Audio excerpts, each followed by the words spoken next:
പുതുവത്സര ദിനത്തിൽ ന്യൂയോർക്കിൽ പുതിയ ഭരണകാലം മേയറായി സൊഹ്റാൻ മംദാനി ഇന്ന് സത്യപ്രതിജ്ഞ ചെയ്യും. മംദാനിയുടെ സത്യപ്രതിജ്ഞാ ചടങ്ങ് ഉച്ചയോടെ നടക്കും. ന്യൂസ് ഡെസ്കിൽ നിന്ന് സാന്ദ്ര ചേരുകയാണ്. സാന്ദ്ര, എന്താണ് സത്യപ്രതിജ്ഞാ ചടങ്ങിന്റെ പ്രത്യേകത? സൊഹ്റാൻ മംദാനി എപ്പോഴായിരിക്കും സത്യപ്രതിജ്ഞ ചെയ്യുക? മറ്റ് വിശദാംശങ്ങൾ.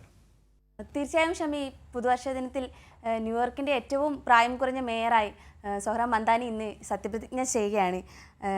ന്യൂയോർക്കിന് മാത്രമല്ല, നമ്മൾ ഓരോ ഇന്ത്യക്കാർക്കും അഭിമാനകരമായ ഒരു നിമിഷം തന്നെയാണിത്. ന്യൂയോർക്ക് ചരിത്രത്തിലെ ഏറ്റവും വലിയ ഏടാണ് കടുത്ത ട്രംപ് വിരോധിയായ മംദാനിയുടെ ഈ സത്യപ്രതിജ്ഞ. ഇന്ത്യൻ സമയം ഏകദേശം 10:30 അദ്ദേഹം സത്യപ്രതിജ്ഞ ചെയ്യുന്നത്. മുസ്ലിം മതവിശ്വാസിയായ അദ്ദേഹം ഖുറാൻ കയ്യിലേന്തിയാകും സത്യപ്രതിജ്ഞ നടത്തുന്നത്.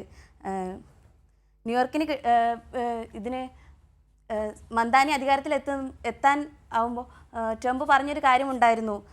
ന്യൂയോർക്കിന് കിട്ടേണ്ട പല ആനുകൂല്യങ്ങളും മംദാനി അധികാരത്തിൽ എത്തിയാൽ നടത്തിക്കൊടുക്കില്ല എന്നുള്ളത്. അതിൽ നിന്ന് നമുക്ക് മനസ്സിലാക്കാം എത്രത്തോളം മംദാനി അധികാരത്തിൽ എത്തരുത് എന്ന് ട്രംപ് ആഗ്രഹിക്കുന്നു എന്നുള്ളത്.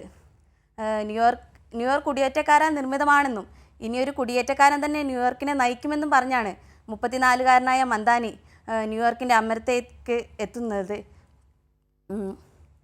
സാധാരണക്കാരൻ്റെ പ്രശ്നങ്ങൾ ഏറ്റെടുത്ത സോഷ്യലിസ്റ്റാണ് അദ്ദേഹം.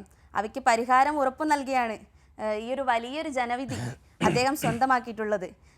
അതുകൊണ്ട് തന്നെ ന്യൂയോർക്ക് നഗരം മാത്രമല്ല, ലോകമാകെയുള്ള മനുഷ്യരും മംദാനിയുടെ ഭരണം ഉറ്റുനോക്കുകയാണ്. ഷമി, തീർച്ചയായും ന്യൂയോർക്കിൻ്റെ മേയറായി സൊഹ്റാൻ മംദാനി ഇന്ന് സത്യപ്രതിജ്ഞ ചെയ്യും. അമേരിക്കൻ പ്രസിഡന്റ് ഡൊണാൾഡ് ട്രംപിന് തീരെ ഇഷ്ടപ്പെട്ടില്ലെങ്കിലും അദ്ദേഹം ന്യൂയോർക്കിൻ്റെ മേയറാകും. എന്തായാലും അവർ തമ്മിലുള്ള ആ ഒരു ശീതസമരം തൽക്കാലം അവസാനിപ്പിച്ച് പരസ്പരം സഹകരണത്തിൻ്റെ വഴിയിലൂടെ മുന്നേറാം എന്ന് രണ്ടുപേരും പറഞ്ഞു എന്നാണ് നമ്മൾക്ക് അറിയാൻ കഴിയുന്നത്. എന്തായാലും ജനങ്ങളുടെ ഹിതം മംദാനിയോട് ഒപ്പമാണ്. അദ്ദേഹം ഇന്ന് ന്യൂയോർക്കിൻ്റെ മേയറായി ചുമതല ഏൽക്കും. സാന്ദ്രയാണ് വിശദാംശങ്ങൾ നൽകിയത്.